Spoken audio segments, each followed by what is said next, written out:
The more I've looked at this case, the more I just keep going back over and over and over in my mind.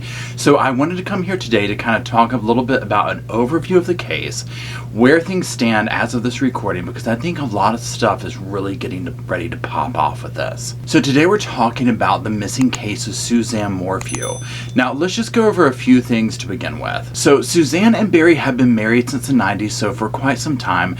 They have two beautiful girls. They live in a beautiful home in Maysville, Colorado.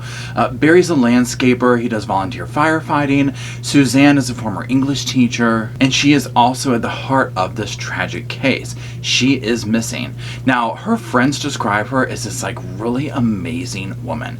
She just sounds like the type person that radiated this light and energy that everyone felt. Her friends also describe her as being really involved with her kids and just a real go-getter. So it doesn't sound like she was the type to disappear on her own. Now, she's also a cancer survivor, and literally everyone that seems to talk about her talks about what a person of great faith she is. Okay, so let's talk about the actual event. Now, we're going to rewind back to Mother's Day, May 10th. So allegedly, Suzanne goes on a mountain bike ride by herself. Now, Barry was allegedly working that day. We're going to get to that in a little bit when we kind of do more of a deep dive into him. Her daughters were also not there. They were on a camping trip. Now, they returned home, and this is when things started to kind of come to the realization of, where's mom? So they start looking around. They can't find her. And eventually they contact a neighbor trying to be like, look, have you seen her? And so this is when authorities get involved. And at this point, it is later in the evening. Now, investigators would find her bicycle on a path near County Road 225 and West Highway 50 in Chaffee County. So let's talk about the search, the reward, all that jazz. So May 13th, just 3 days after this event, after she goes missing, the police released a statement regarding the disappearance and regarding basically what they have done in regards to the search effort at that point. Now, in regards to their efforts, they say this in the statement. Over the past 4 days, over 100 search personnel from Chaffee County Search and Rescue, Department of Corrections, and the Chaffee County Combined TAC Team have scoured the area. Numerous drones have been used for countless hours to assist in the search. 8 different tracking and scent dogs from the Department of Corrections and the Scent Search and Rescue Dogs of Colorado were deployed to aid in the search. Members from Colorado Parks and Wildlife and the South Ark Swiftwater rescue teams have searched area watersheds, and Reach Air Ambulance flew search missions as well. However, Miss Morphew has yet to be located. Now, about 1 week after her disappearance, Barry released a video statement, a video plea, I should say, asking for her return, as well as offering up a reward. Now, between Barry and a family friend, the reward is $200,000. So we're going to also talk about this video statement that he did, because a few things stuck out to me about that. Now, we're going to discuss the video when I get into some of the red flags that are sticking up to me right now, and we'll get to those in just a minute. Now, after this video that he did release, he essentially disappeared from the public eye. So May 21st, the FBI goes and they search a construction site that Barry had been working on around the time of Suzanne's disappearance. Now, allegedly, a resident on that same street as the construction site had said something about there being a loud noise that happened over there the night before Suzanne went missing. All that being said, nothing was ever found at this construction site, though. Now, just a few days after that, the investigators took possession of the Morphew's home to do searches there. Now, there's all sorts of video out there and pictures and stuff like that of,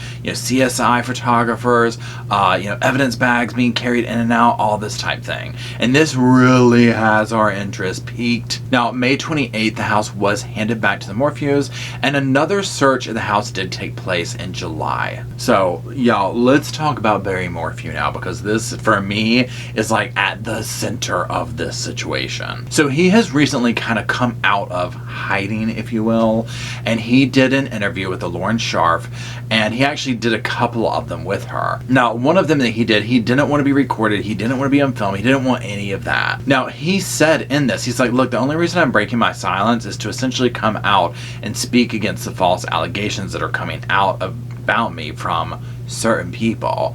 One of those being that he's not cooperating with investigators. And he's like, look, that's false. There is nothing that I'm hiding. And he claims to have given a lot of testimony to the FBI, to the CBI, and that he's answered every single question. Now, again, through a lot of the stuff that we have seen him when he does speak out, such as the Tyson Draper video, such as this when he's talking, he always offers up an excuse as to what could have happened. Now for me, this is a bing, bing, bing, bing, bing, a red sofa flag going off. So again, a few of these that resurface are the animal attack, a run-in with someone, or a run-in with someone that like she knew very well, which I thought that was interesting that he even said that. Now again, more of the same information that he's putting out there is he's saying, already kind of lining up, that the cops have bungled the case. Now he says that the day that this took place, that his friend was there. His friend's like a ranger or something like that. And then the friend was like, oh, they basically ruined all the evidence and they were moving the bike and doing this and yada yada yada. And he says point blank, the sheriff's office screwed this up and they are trying to blame me. Now also during this phone call with Lauren, Barry brings up something again that I find very interesting and just kind of odd. He brings up their faith, and while I mean that's not odd that they have faith, and all that type of stuff, it's the context that he brings it up in for me. He says that Suzanne trusted the Lord and that if one person got saved from this, then she would think it was worth it. And so for me, I'm just like, well, what was worth what? I mean, why are you speaking on that level for her? It's almost like he's trying to make it sound like for the public's ability to digest what might have taken place with her, that, well, look, it was not for nothing, somebody learned some spiritual lesson or revelation or whatever.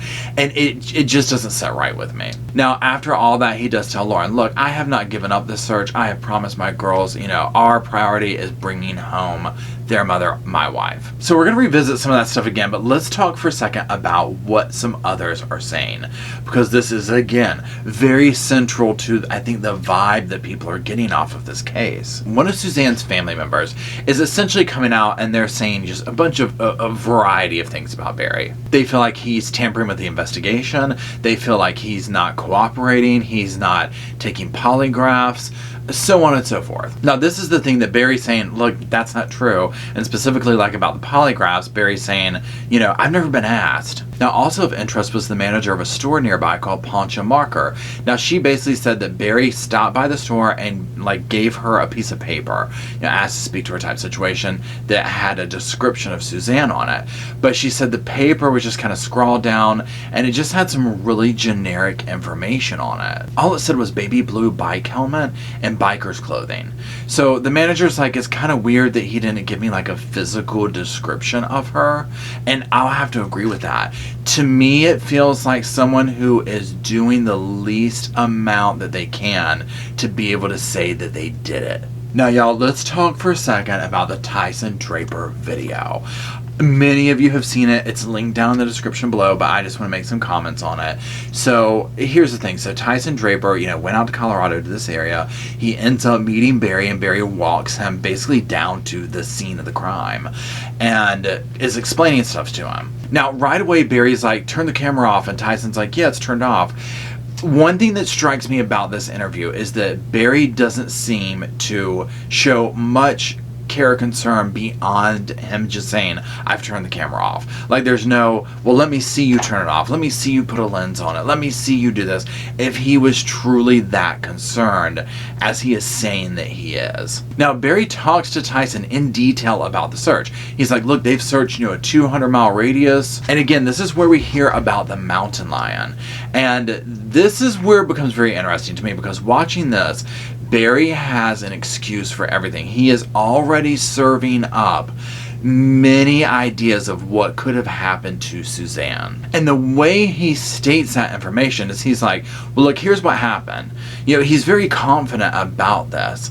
And he's like, this information is coming from investigators and people that I have working for me. So he's already framing this in a way of I have insider information that even the investigators wouldn't know. It's like he's working up an excuse. Now, he talks about how the mountain lion would have grabbed her and taken her up the hill, which would explain why they found, her bike in one location and the article of clothing or whatever up the mountain a little bit or whatever. So Everything that he comes up with, though, he has a reason as to why the evidence was destroyed to prove it. So, for example, the mountain lion, he's like, oh yeah, but it rained a whole bunch, so, all the evidence of a mountain lion was gone. Oh, well, the cops let all these people walk around here and touch this, so if someone did abduct her, the footprints would be gone. Again, it doesn't really sit well with me or others, the fact that this is all being put out there. Now, another point of interest is at the end of the video with Tyson. He basically kind of low-key threatens the dude. And he's like, if you're part of the media, I'm going to be coming for you. And again, I'm like this, if it was that big of a concern to you, why weren't you more adamant in the beginning about, let me see your camera turned off, take the batteries out, something? Now, let's talk about the big whammy that came out recently. So this happened a couple of days before when I'm recording this right now. So we're going to time travel. We're talking about the hotel and the worker.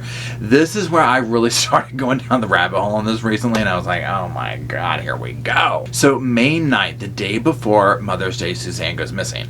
Barry is staying at a Holiday Inn for a work job. Now, this location was in Broomfield. It's like 150 miles away from where they live in Maysville. And this was a job where basically they were going to be building a wall for something, for a resident, whatever. So they were going to be doing this. Now, Barry says that this was planned way back when. This was not some last minute thing, which for me would make a huge difference. Because if it was, oh gosh, what a coincidence, somebody just wanted this to be built on Mother's Day weekend a long time ago, it would just be weird to me. So Barry's saying that this took place, the plans a while ago, so okay. So now let's enter Jeff Puckett. This is the worker that Barry hired, one of the workers, to help work on this job. So, the next day, May 10th, this is when everything goes down. Barry learns that his wife is missing. So he has to leave the job site or job place earlier or whatever. And Jeff Puckett basically comes and stays in Barry's room. Now, Jeff says of the room, you know what? The room was littered with towels. It smelled like chlorine. I knew it was Barry's room because, it was his room, but something was just weird about it. He says it didn't really look like he actually stayed in it, but maybe laid on top of the bed. And he said that he found some of Barry's mail there, and one of them was having to do with like property insurance or something like that. And essentially he was just looking at the mail part as, this just feels like a constructed alibi. Like, this feels like it was a setup, like the whole scene was. Now, in reply to this, Barry says, look, I know the room smelled like chlorine. I smelled that. He was like, look, they probably cleaned the room with chlorine. Again, he kind of had these reasonings behind it. But Barry again says, I was doing nothing sinister in this room. The manager of the hotel will say, we don't clean with chlorine and the pool is closed. So back to Jeff Puckett. Now, get past all that, Jeff's like, well, look, for this job, there is no tools left to complete the job. Like, you need A, B, and C to be able to do D, E, and F, and it wasn't there, so I was like PO'd and I left. Now, in reply to this, Barry's like, look, hello, Jeff is not reliable. Jeff was in prison for 9 years. And so I guess to me, my question is, well then, if he's not reliable in that way, why in God's name are you hiring him and bringing him to a job site? Now, another thing that was a big red sofa flag for me was that Barry was like, look, like I said, he's done nothing wrong, he says. And he's like, besides that, there's cameras all over that hotel. So my first thing is like, okay, so he's aware of the cameras all over the hotel. You can look at it both ways for everything. So that aspect where he's acknowledging all these cameras and yada yada yada, combined with the fact that this worker's like, well, look, it almost looks like he just rented a room to rent a room and say he was there type situation. Again, it's just one of those things that doesn't completely set right with me. Now, again, Suzanne's brother, Andy, has said, look, I have heard that there was a smell of chlorine at the house when they searched it. He also says that he hasn't heard from his nieces since all this went down. Now, Andy is also organizing another search effort to get geared up to go and bring justice, find his sister, whatever. But essentially, he knows the drill at this point, is what it sounds like to me. He knows what they're looking for, and that most likely, that she is probably not going to be safe and sound whenever they find her. So again, I want to recap the things that I was just like, that's a little suspect. So the hotel room, the fact that there's a smell of chlorine doesn't 100% make me say, oh my gosh. If it is true that there's a smell of chlorine, the same exact scent at the house when they searched it, that would raise my red flags up. What does raise red flags about me with the hotel is that it didn't look like it was really stayed in. You know, there were some towels thrown about, like maybe he showered, and that there was some mail left over in the garbage can there. That doesn't 100% ring a bell with me, but again, it does feel like this haphazardly constructed alibi. Now let's go back to the manager of that store who was like, look, he gave me a note that basically had this, you know, haphazard description written down, but with no real description on it. Again, there's this pattern forming of I'm going around and I'm dotting my I's and crossing my T's, but I'm not really putting forth a ton of effort in it to make it look like it. I'm just kind of checking off my list here. Now, I am no body language expert. In fact, I'm not even like a novice. But when I was watching his video that he was pleading for her safe return, and he's doing things like, I really want you to come back. I've watched too much CSI, but I was just like, why does he keep shaking his head no? You know, and sometimes that can be like in disbelief, like, I just can't believe this is happening type situation. Or it's like that subconscious thing of, I don't want you to come back. You know, I don't know where you're at, you know, type situation. So it was just weird to me. The video itself was weird to me. You know, now again, I'm like, okay, well maybe, you know, he's got money like that. He can make this really polished video like that. However, we're not seeing someone interview him. It is his whole version of that video. I mean, it's very short where he's making the plea, but there's no candid things going on in this. So again, it's just weird that this is his really only public thing that he came out with for quite some time during this, and was basically like, look, I'm not talking to any kind of media outside that. A huge red sofa flag, probably the biggest one for me, is the fact that he comes up with all of these theories and all of these things that could have happened to her, and he just keeps putting them out there. Again, I will say this, if this happened to me or probably someone we know, whatever, and we knew like legitimately, like, no, look, they just went on a bike ride, I don't know what happened, oh, of course we're going to be coming up with ideas. But the way he's out selling them when he does actually talk just doesn't set right with me. You know, it just feels like, why does everything feel constructed? Why is there an excuse for everything? Why is there an excuse for when the excuses don't work out? That part feels really weird. Again, the Tyson Draper video, why is he showing this random person this areas and all this stuff? You know, that he is afraid that this person is media related, but yet he doesn't do a major good job at making sure their cameras are turned off. Again, he comes up with all these reasons as to what could have happened to Suzanne, but unfortunately, well, the cops did this so we don't have evidence, and this happened so we don't have evidence. So all the things that could have happened, he has created this narrative of, but we will never know. Now, I have a feeling by the time this video is published, there's going to be more stuff that pops off, but I wanted to start a discussion because I've gone down this rabbit hole. I want to see either justice or her safe return, because this is another one of these tragic Colorado cases. I swear at this point, Colorado has taken Florida's crown. Now, if you want to see some of my commentary on other cases, just click the videos that are popping up. I appreciate you watching, and I'll talk to you soon.